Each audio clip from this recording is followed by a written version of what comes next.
అలాగే మరి ముఖ్యంగా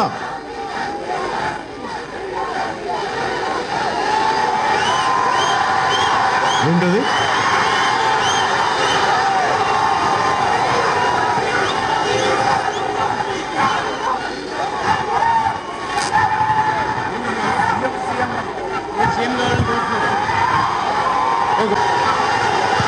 నేను మీ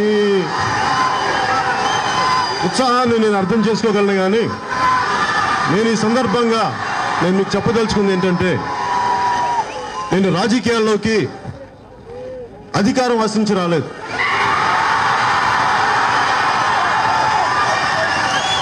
సోషల్ ట్రాన్స్ఫర్మేషన్ ఆశించి వచ్చాను నేను రాజకీయాల్లోకి.